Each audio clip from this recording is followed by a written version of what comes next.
हाँ तो बच्चों, आइए देखते हैं कि यूरिया के द्रव्यमान की गणना हम कैसे करेंगे। तो प्रश्न होगा हमारा, यूरिया के 0.25 मोलर और 0.25 केजी जलीय विलयन को बनाने के लिए आवश्यक यूरिया के द्रव्यमान की गणना कीजिए। तो आइए देखते हैं कि हमें इसमें मोललता निकालना होगा। तो सर्वप्रथम मोललता का जो फार्मूला होता है, आइए पहले फार्मूला हम लोग देखते हैं कि मोललता का फार्मूला क्या होगा। तो मोललता का फार्मूला होगा विलेय के मोलों की संख्या, विलेय के मोलों की संख्या बटा में विलायक का द्रव्यमान केजी में, विलायक का द्रव्यमान केजी में। ठीक है, ये फार्मूला होता है मोललता निकालने का। ठीक है, तो आइए देखते हैं इसी फार्मूले के आधार पर यूरिया यानी NH2CuNH2 का मोललता हम लोग कैसे निकालेंगे। ठीक है, NH2CuNH2, इससे हम लोग शॉर्ट फॉर्म में NO2 को NO2 भी कर सकते हैं। तो आइए हम लोग देखते हैं यूरिया का हम लोग कैसे निकालेंगे। ठीक है, तो सर्वप्रथम सबसे पहले हम लोग लिखेंगे कि विलयन की मोललता मोल में निकाल लेंगे। तो विलयन की मोललता होगी, विलयन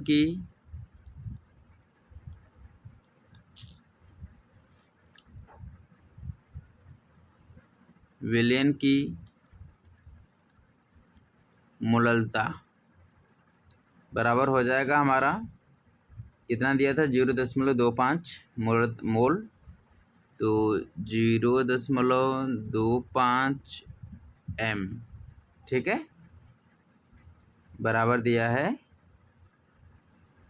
तो मोल में कन्वर्ट हो जाएगा 0.25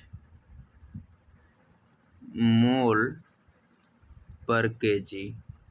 ठीक है, पर केजी। ठीक है, तो आइए आगे देखते हैं। यूरिया का मोलर द्रव्यमान निकालेंगे, यानी NH2CuNH2 का हम लोग मोलर द्रव्यमान निकालेंगे। तो नाइट्रोजन का द्रव्यमान होता है 14 और 14 प्लस हाइड्रोजन का 1 होता है, तो 1, या फिर डायरेक्ट हम लोग कह लें तो यूरिया का 1 होता है, तो 2 नाइट्रोजन का 14 होता है मोलर द्रव्यमान। 2 नाइट्रोजन है तो 2 का यहाँ मल्टीप्लाई कर देते हैं, फिर प्लस कर देते हैं। हाइड्रोजन 4 हैं तो 1 गुणते 4 कर देते हैं, 1 गुणते 4 कर देते हैं। इसके बाद कार्बन का 12 होता है और उसी प्रकार ऑक्सीजन का 16 होता है। ठीक है, तो इस आधार से हम ऐड कर देंगे टोटल। तो 16, 12, 28, 28, 4, 32 और 32 और इधर हो जाएगा 28। तो 32 प्लस 28 बराबर कितने हो जाएंगे टोटल? 60 ग्राम हो जाएंगे। 60 ग्राम पर मोल, 60 ग्राम पर मोल। इस आधार से यूरिया का हम लोग मोल द्रव्यमान निकाल लिए। ठीक है, आइए तो नेक्स्ट होगा विलायक का द्रव्यमान। हो जाएगा हमारा विलायक का द्रव्यमान। तो विलायक का द्रव्यमान जो होगा हमारा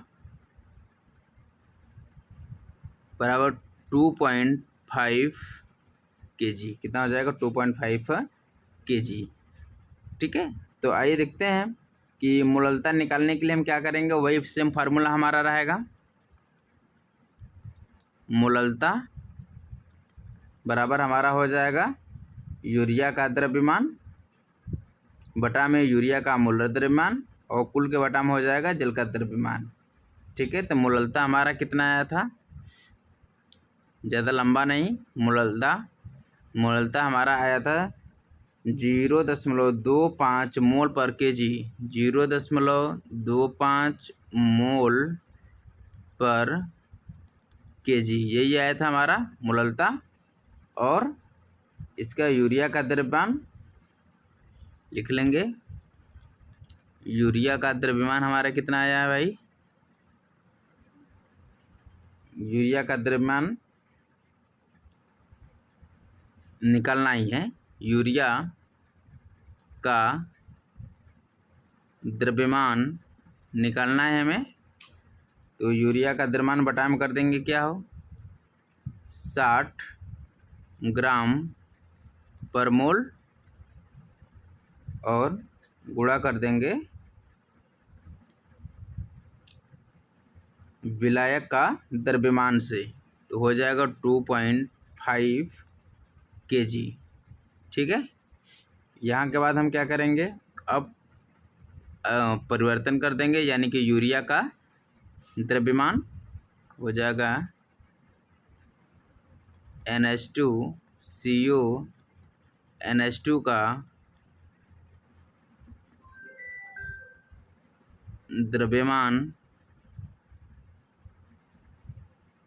द्रव्यमान बराबर हो जाएगा हमारा, अब तिर्यक गुणा हो जाएगा। ठीक है, तो सब एक साथ सबका मल्टीप्लाई हम लोग कर देंगे, 0.25 मोल पर केजी मल्टीप्लाई कर देंगे 60 ग्राम पर मोल मल्टीप्लाई कर देंगे 0.25 kg। ठीक है, इस पे से सबका मल्टीप्लाई करने पर आ जाएगा हमारा 37.5 ग्राम, ये हमारा उत्तर हो जाएगा। यदि हमारे वीडियो को आप लोग पहली बार देख रहे हैं तो वीडियो को लाइक और चैनल को सब्सक्राइब करें। और अभी नया नया हम वीडियो बनाना शुरू किए हैं, इसलिए थोड़ा राइटिंग सही नहीं हो पा रही है और धीरे धीरे क्या होगी, बन जाएगी। अगर किसी प्रकार की समस्या आपको रसायन विज्ञान के कक्षा 12 के रसायन विज्ञान में किसी भी प्रश्न उत्तर की समस्या हो तो आप हमें कमेंट करके बताएं, हम उसका सोल्यूशन बताने में आपका सहयोग करेंगे। धन्यवाद, आज के लिए इतना ही।